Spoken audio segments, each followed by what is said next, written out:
민수기 14장은 어떻게 끝이 나냐면 하나님의 매우 엄한 징계로 끝이 납니다. 뭐라고 말씀하셨는지 다시 한번 우리가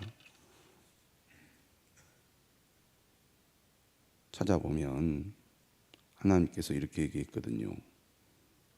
14장 35절에 나 여호와가 말하였거니와 모여 나를 거역하는 이 악한 온 회중에게 나를 거역하는 이 악한 온 회중에게 내가 반드시 이같이 행하리니 그들이 이 광야에서 소멸되어 거기서 죽으리라.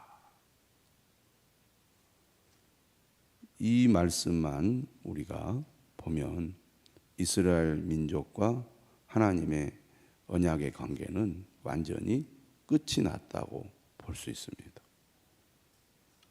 그들이 이 광야에서 소멸되어 거기서 죽으리라. 하나님께서는 36절 이하에서 정탐하여 그 땅에 대하여 악평한 자들에 대해서는 즉각 재앙으로 죽이셨습니다. 얼마나 하나님께서 엄하게 심판하시는지 잘 보여주는 말씀입니다. 책임이 그만큼 막중한 거죠. 14장 끝은 상당히 비관적이라고 할 수 있습니다. 이스라엘 민족은 더 이상 희망이 없구나. 그런데 15장 말씀은 전혀 다른 분위기입니다. 한마디로 말하면 소망의 말씀이라고 하겠습니다. 이제 더 이상 기대할 것도 없고 모든 꿈도 사라지는구나 이렇게 생각을 했는데 15장 말씀은 이러한 좌절을 초월하여 소망의 메시지를 선포하고 있습니다. 하나님과 이스라엘의 언약 관계는 끝나지 않았다는 것입니다. 여전히 하나님은 그들과의 언약의 관계를 계속 맺으시겠다는 말씀을 하고 있기 때문입니다. 15장은 어떤 말씀이냐면 제사에 관한 말씀입니다. 다시 말하면 예배에 관한 말씀이죠. 하나님이 버리셨는데 예배를 받으시겠습니까?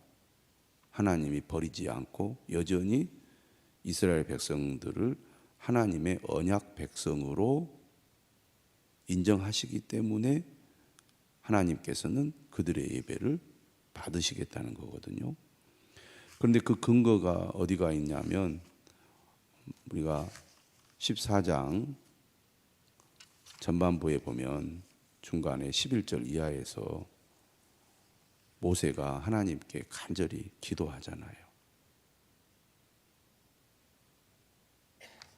19절에 구하옵나니 주의 인자의 광대하심을 따라 이 백성의 죄악을 사하시되 애굽에서부터 지금까지 이 백성을 사하신 것 같이 사하시옵소서.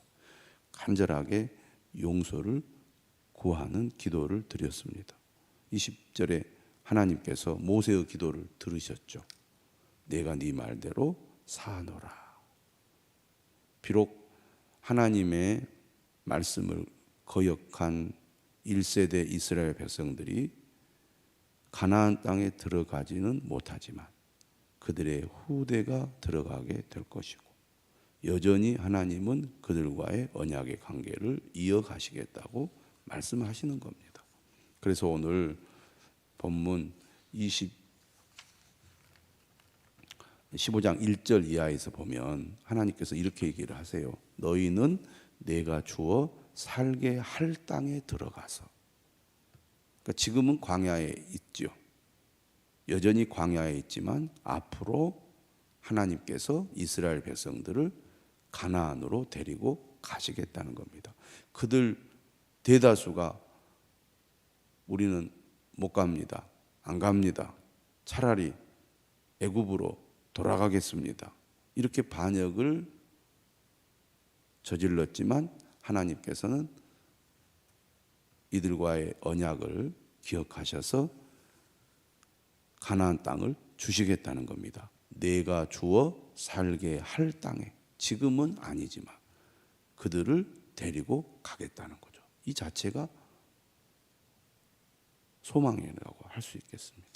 이렇게 이스라엘 백성들이 반역하고 거역하고 하나님을 멸시하기까지 했는데 그들과의 언약의 관계를 하나님이 포기하지 않고 그들을 끝까지 붙들고 결국에는 하나님께서 약속을 지키셔서 가나안 땅에 데리고 가시려는구나. 그래서 하나님께서 어떻게 하냐면 이제 제사를 속죄 제사를 드리게 하시는 거죠. 하나님은 어떻게 이스라엘 백성들과의 관계를 회복하시느냐? 예배를 통해서입니다. 오늘 우리도 마찬가지죠. 우리가 때로는 죄를 짓고 넘어지지만 예배를 통해서 하나님과의 관계를 회복할 수가 있습니다. 그래서 예배에는 뭐가 반드시 있어야 돼요? 바로 회개가 있어야 합니다. 우리의 잘못을 깨닫고 뉘우치고 그리고 하나님께 죄를 고백하는 회개가 예배에는 반드시 필요합니다. 예배 드리러 올 때마다 막 너무 당당하고 떳떳하는 것은 문제가 있는 것 같아요. 우리가 하나님 앞에 잘못한 것이 얼마나 많습니까? 회개해야 됩니다. 그러면 하나님은 예배를 통하여 우리의 모든 죄를 다 사해 주시죠. 용서해 주시죠. 그래서 예배에는 회개가 있어야 하고 하나님의 용서가 있고 그리고 하나님께 감사를 드리면서 하나님 앞에 다시 헌신할 때 하나님은 그 예배를 받으시고 그의 백성들을 새롭게 하시는 것입니다. 그래서 21절에 보면 이런 표현이 나와요. 너희의 처음 익은 곡식 가루떡을.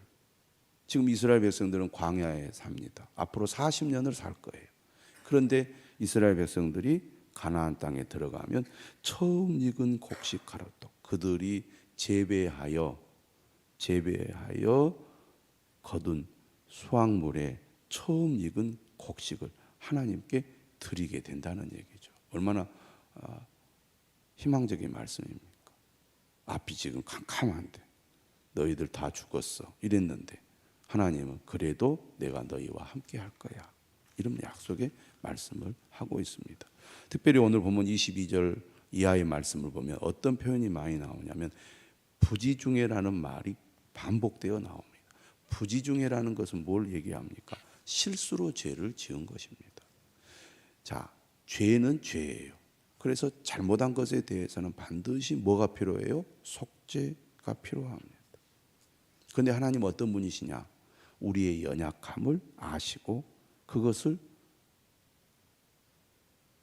해결해 주시고 또 회복해 주시는 분이에요.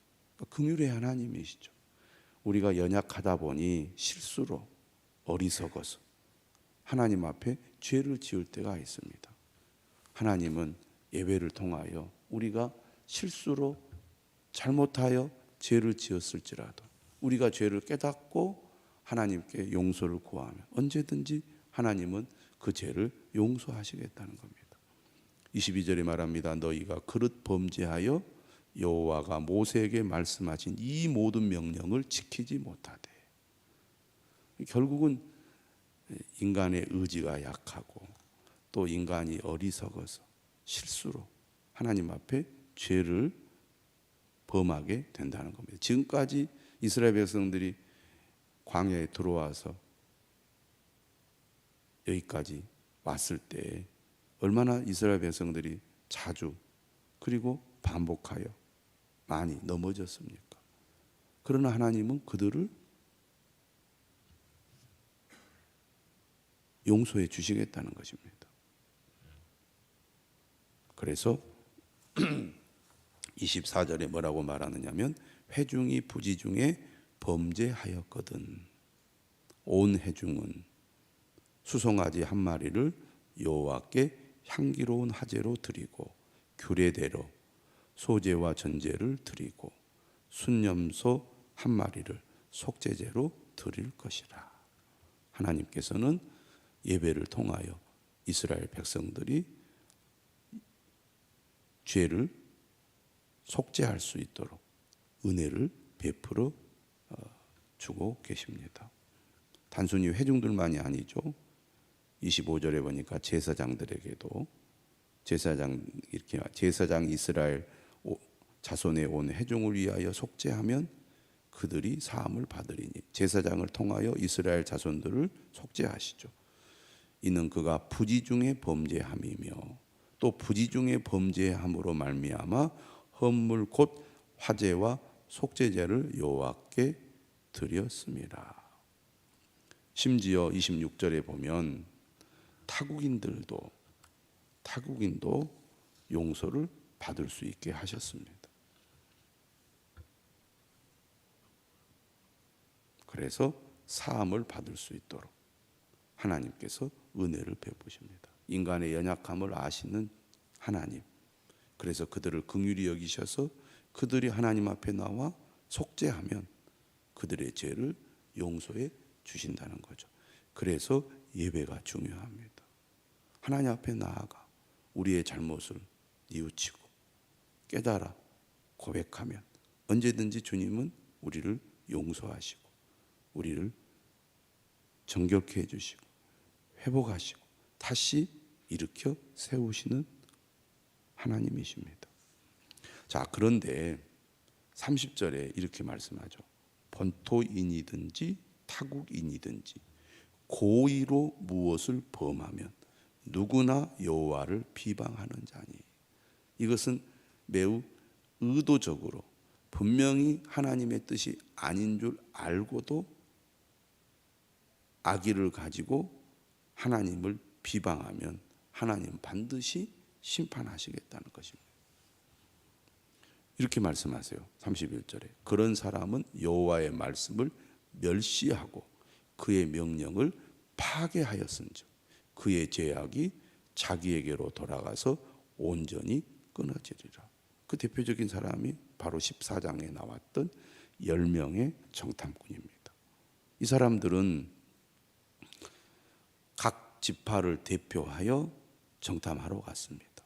이스라엘의 지도자들이죠. 지휘관들입니다. 그만큼 책임이 큰 사람이에요. 하나님께서 분명히 말씀하시고 강조하셨어요. 알고 갔습니다. 그럼에도 불구하고 그들은 완전히 하나님의 뜻과는 반대되는 보고를 합니다. 그 땅을 악평하고 이스라엘 백성들 전체를 넘어지게 했습니다. 여호와의 말씀을 멸시하고 그의 명령을 파괴한 죄를 범한 거죠. 하나님께서는 우리를 긍휼히 여기셔서 연약함으로 말미암아 우리가 실수로 죄를 범하고 넘어지면 우리를 용서할 수 있는 기회를 주시고 은혜를 베푸시죠. 우리가 죄를 고백하고 주님 앞에 용서를 구하면 주님은 우리를 깨끗하게 사해 주시지만 악한 의도를 가지고 고의로 하나님의 말씀을 멸시하고 그의 명령을 파괴하면 그의 죄악이 반드시 그에게로 돌아가게 될 거라고 말씀하고 있습니다. 그러므로 우리가 하나님을 두려워하는 마음을 가져야 합니다. 특별히 직분자들이나 지도자들은 더더욱 두렵고 떨리는 마음으로 하나님의 말씀을 따라야 된다는 거죠. 14장도 그렇고 16장도 그렇고 주로 지도층에 있는 사람들이 하나님을 거역하고 반역합니다. 책임이 큰 사람들이 대부분 다 교만 때문이죠. 그래서 주님은 예수님께서도 항상 우리가 겸손해야 된다고, 낮아져야 된다고, 섬기는 자가 되어야 된다고 말씀합니다.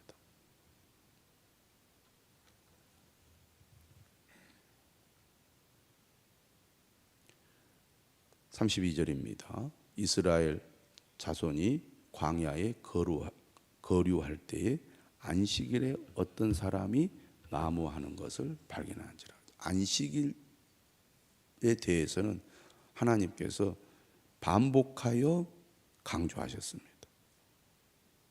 안식일을 반드시 지켜야 한다고. 그러니까 안식일을 지켜야 한다는 사실을 모르는 백성들은 없다는 거죠. 다 안다는 얘기입니다. 이스라엘 백성들이라면. 그런데 안식일을 고의로 어긴 겁니다. 그걸 모세와 아론과 온 회중 앞으로 이제 끌고 온 거죠. 누가 그것을 발견하여 보고하니까. 그래서 어떻게 합니까? 하나님께서 35절 이렇게 말씀하세요. 그 사람을 반드시 죽여라. 온 회중이 진영 밖에서 돌로 그를 쳐서 죽이라고 하나님 명령하십니다. 이 말씀은 고의적인 악행에 대한 하나님의 심판이라고 하겠습니다.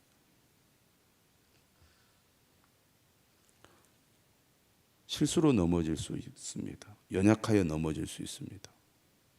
그러나 하나님은 우리가 진정으로 속죄하면, 죄를 회개하면 용서해 주시죠. 그런데 알고도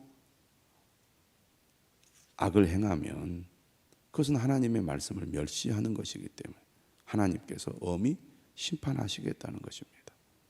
그래서 그러지 않도록 하라는 거죠. 오늘 마지막 부분은 이스라엘 백성들이 하나님의 말씀을 기억하고 하나님의 말씀을 온전히 따르도록 하기 위하여 이렇게 명령을 하십니다.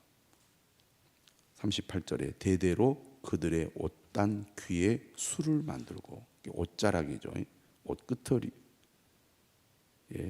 술을 만들고 청색 끈을 그 귀의 술에 더하라, 이렇게 말씀하고 있습니다. 옷에 술을 다는 것은 고대 사회에서는 귀족의 신분을 가진 사람들이 하는 방식이었습니다. 특별히 청색은 매우 비싸고 귀한 염료였습니다. 그런데 청색끈을 그 귀에 술에 더하라고 말씀하시죠. 이 술이라는 것은 여러분도 아시겠지만 머리를 따은 것과 같은 비슷한 모양으로 따서 이렇게 내린 것이죠. 거기에다 청색끈을 더하는 겁니다. 하나님께서 이렇게 옷자락에 술을 달게 하신 목적이 무엇입니까? 39절에 이렇게 말합니다. 이 술은 너희가 보고 여호와의 모든 계명을 기억하여 준행하고 너희를 방종하게 하는 자신의 마음과 눈의 욕심을 따라 음행하지 않게 하기 위함이라.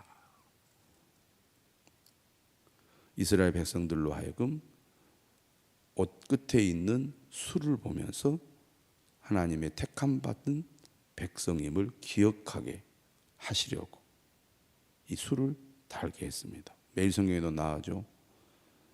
겉옷의 단에 술을 달고 청색 실을 메어 움직일 때마다 눈에 띄게 한 것은 이스라엘이 하나님의 거룩한 백성임을 하루 종일 기억하려 한 것입니다. 정체성을 기억할 때 계명에 순종할 수 있습니다. 지금도 유대인들 보면은 그 옷에 술을 달고 다니는 사람들을 볼 수 있습니다. 여러분들이 궁금하시면 이제 인터넷 들어가셔서 찾아보시면 그러한 그 사진들을 볼 수가 있습니다. 다시 말하면 이 술을 다는 것은 하나님의 명령을 기억하는 수단이라고 하겠습니다.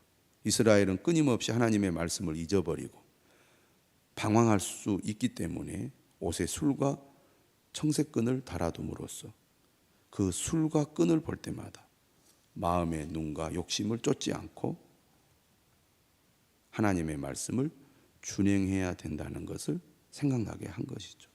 오늘 우리도 늘 하나님의 말씀을 가까이 함으로 내가 하나님의 말씀을 멀리해서는 안 되겠구나, 반드시 지켜야 되겠구나, 그런 마음을 늘 우리가 갖도록 해야 되겠습니다. 그런 의미에서 날마다 큐티를 하고 또 새벽 예배를 참여하는 것은 우리가 하나님의 말씀을 준행하는 데 매우 훌륭한 삶의 방식이라고 하겠습니다.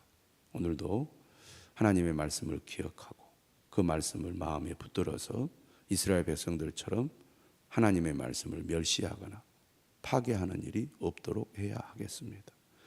이스라엘 백성들을 긍휼히 여겨서 그들에게 소망의 말씀을 주신 하나님의 그 은혜가 오늘 우리에게도 있습니다. 하나님의 은혜가 아니면 어떻게 우리가 용서를 받고 또 늘 새롭게 다시 시작할 수 있겠습니까? 우리에게 소망을 주시고 늘 우리와의 언약의 관계를 끝까지 유지하기 원하시는 그 하나님 앞으로 가까이 나아가기를 주님의 이름으로 축원합니다.